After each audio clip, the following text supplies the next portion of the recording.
स्वागत है आप सबका लाइव लॉ की इस खास पेशकश कोर्ट दिस वीक हिंदी में। इस एपिसोड में मैं सैयद आमिर हुसैन भारत के हर कोर्ट से आने वाली इस हफ्ते की ताज़ा खबरों के बारे में आपको बताऊंगा। हमारे साथ बने रहिए इन खबरों को जानने के लिए। हाँ, मगर अगर आप किसी भी खबर के बारे में गहराई से जानना चाहते हैं तो उसके लिए ज़रूर जाइए हमारी वेबसाइट www.livelawin पर।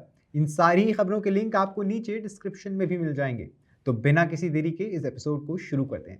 इस हफ्ते की बड़ी खबर में सुप्रीम कोर्ट ने 10 जनवरी को उत्तर प्रदेश के अधिकारियों को संभल मस्जिद के पास कुएं के संबंध में जारी किसी भी नोटिस को प्रभावी करने से रोक दिया है, जिसमें संभल नगर पालिका द्वारा लगाए गए नोटिस या पोस्टर भी शामिल हैं। भारत के मुख्य न्यायाधीश संजीव खन्ना और न्यायमूर्ति संजय कुमार की पीठ संभल शाही जामा मस्जिद समिति द्वारा दायर याचिका पर सुनवाई कर रही थी, जिसमें 19 नवंबर 2024 को पारित ट्रायल कोर्ट के आदेश को चुनौती दी गई थी, जिसमें एक अधिवक्ता आयुक्त को एक मुकदमे में मस्जिद का सर्वेक्षण करने का निर्देश दिया गया था, जिसमें दावा किया गया था कि मुगल कालीन ढांचा एक प्राचीन मंदिर को तोड़कर बनाया गया था।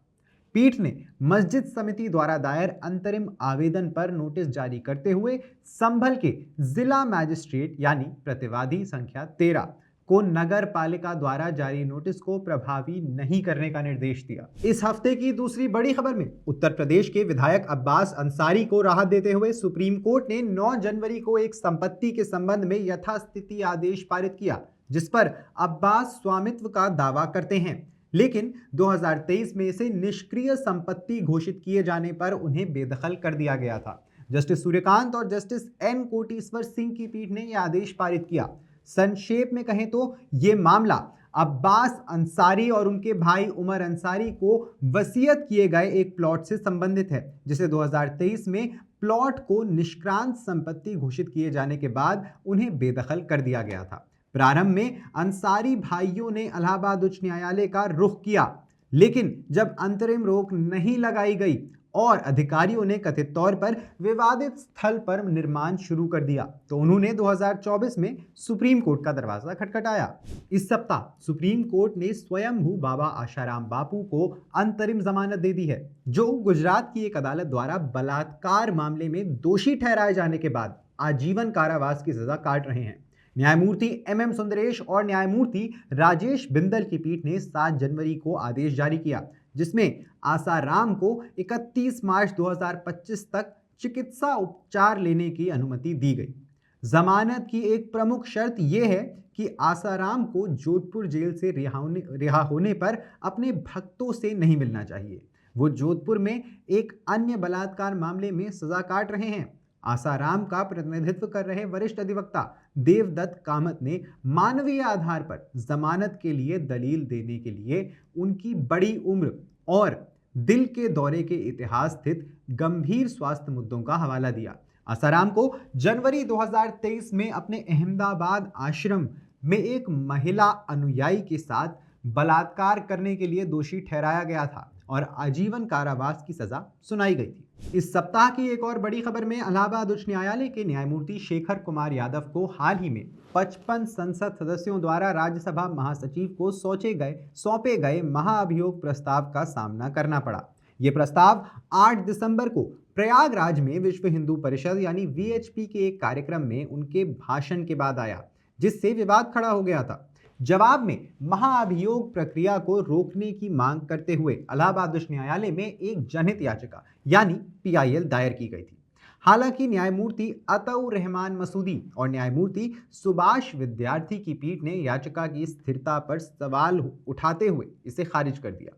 याचिकाकर्ता वकील अशोक पांडे ने तर्क दिया कि इस मामले ने इस बारे में व्यापक चिंताएं पैदा कर दी हैं कि क्या न्यायाधीशों को भाषण और अभिव्यक्ति की स्वतंत्रता का अधिकार है, लेकिन अदालत ने यह कहते हुए असहमति जताई कि न्यायमूर्ति यादव असुरक्षित नहीं हैं और जरूरत पड़ने पर अपना बचाव खुद कर सकते हैं। एक महत्वपूर्ण फैसले में केरल उच्च न्यायालय ने कहा कि भारत यानी BH पंजीकरण वाले वाहनों को उस राज्य में प्रचलित दरों के अनुसार मोटर वाहन कर यानी टैक्स का भुगतान करना होगा जहां पंजीकरण की मांग की गई है।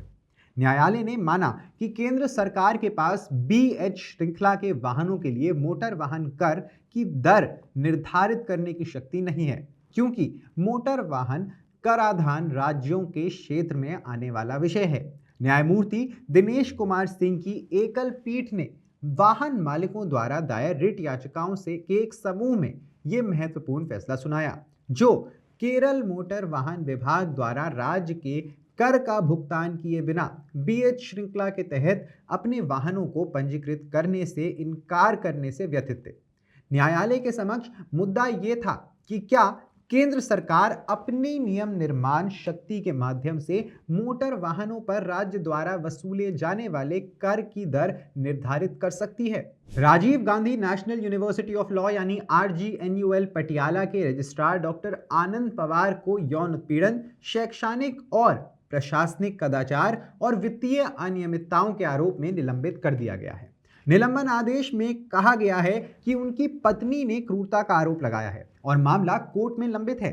11 पेज के आदेश में यह भी कहा गया है कि एक सहायक प्रोफेसर ने विश्वविद्यालय में यौन उत्पीड़न की शिकायत की थी और आंतरिक शिकायत समिति का गठन किया गया था और आदेश से व्यथित होकर पंजाब और हरियाणा उच्च न्यायालय में याचिका दायर की गई थी।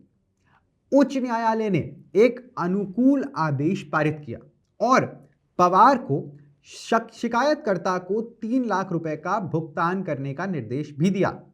पवार पर विश्वविद्यालय के रजिस्ट्रार और कार्यवाहक कुलापति के पद पर रहते हुए वित्तीय अनियमितता और व्यक्तिगत लाभ प्राप्त करके आधिकारिक पद के दुरुपयोग और विश्वविद्यालय के संसाधनों के दुरुपयोग के भी आरोप है। सुप्रीम कोर्ट ने घरेलू हिंसा से महिलाओं की सुरक्षा अधिनियम 2005 के तहत एक मामले में मैजिस्ट्रेट द्वारा जमानती वारंट जारी करने की आलोचना की।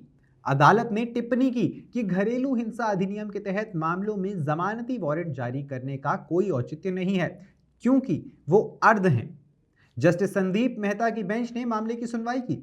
अदालत घरेलू हिंसा से महिलाओं की सुरक्षा अधिनियम 2005 के तहत याचिकाकर्ता की सास द्वारा दायर घरेलू हिंसा मामले को स्थानांतरित करने की मांग वाली याचिका पर स्थानांतरण याचिका पर सुनवाई कर रही थी।